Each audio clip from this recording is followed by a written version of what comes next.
Welcome into the kitchen, everybody. Chilaquiles. That is what's cooking here with our good friend Jennifer Leheska from BeefLovingTexans.com. I got to tell you, I love chilaquiles. It's one of my favorite things to eat.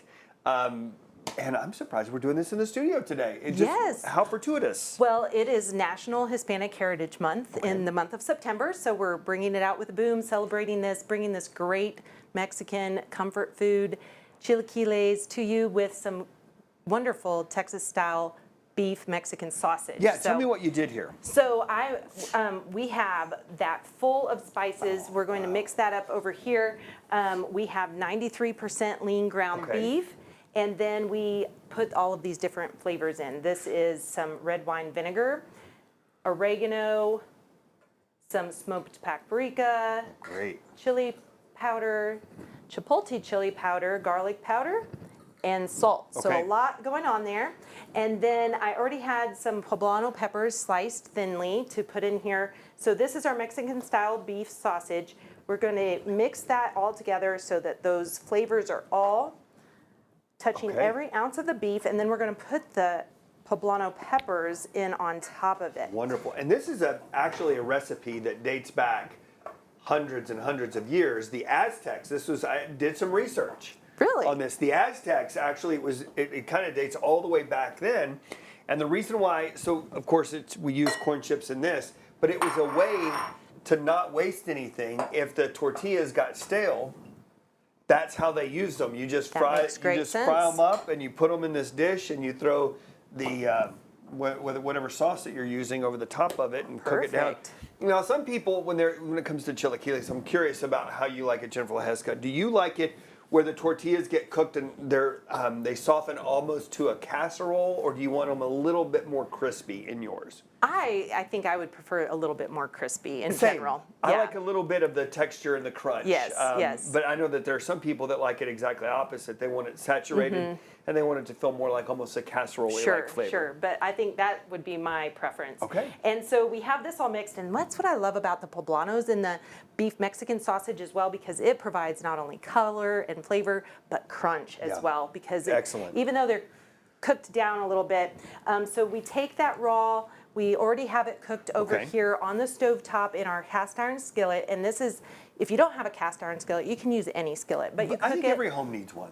It's great, go get you one. Great tool, and you know, you can just do just about anything, and it goes straight from the stove top into the oven, which is why it's so great for this. Plus, it just gives it that heritage feel. And so, but this is already cooked up. This cooked for 8 to 10 minutes till it's all I'm gonna switch places with thorough.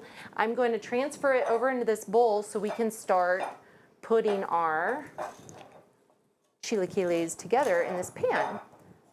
And I'm telling you, this migas is another one of my favorite traditional Mexican dishes that I absolutely love to dive into. Oh yes. And I'm curious if you guys have a favorite place where you either have your chilaquiles or you have your migas. Please reach out to me over on social media or send me an email at ajustice@kmart.com. I want to know where you guys go to have some really good traditional dishes like that. That sounds great. Yes. So what we're going to do here, and you can give me a hand. You bet. I already have some things here. We have some fresh cilantro, and this is some salsa verde. We're going to put that in there and just give that a little mix. This is some fresh seeded diced tomatoes, and we're going to put half a cup of salsa in with that. And mix that up. The salsa is going to go on the very top. The salsa verde is part of the layers that we're going to do. And then we also have some eggs that we're going to throw on top. So I tell you what, this is a perfect time to take a quick break. We're going to plate all this up, and we're going to be serving it up right after this. And if you like this recipe, we have a great website where you can go to get even more, with, of course, beef being the star centerpiece. Don't go anywhere. We got more Studio 4 after this. I'm back in the kitchen with Jennifer Leheska, BeefLovingTexans.com. We fried a couple of eggs during the break, and we pulled this out of the oven. So we're just going to top that off with a couple of eggs. Yes. Easy enough, right? Now, this is a miniature version over here in this pan. It's probably about half of the recipe, but look at that. Yes, be great for breakfast, lunch, or dinner, but I think a great way to top off this recipe. Now, just to go back and give you an idea of how this was all put together, we have our first layer of tortilla chips here in the bottom. You're going to put about half your beef mixture over top. Okay. And then you're going to Cover that with half your beans. Then if you want to get some of that salsa verde mixture, we're going to put half of that, and then we're going to do it all again. All right, there we go.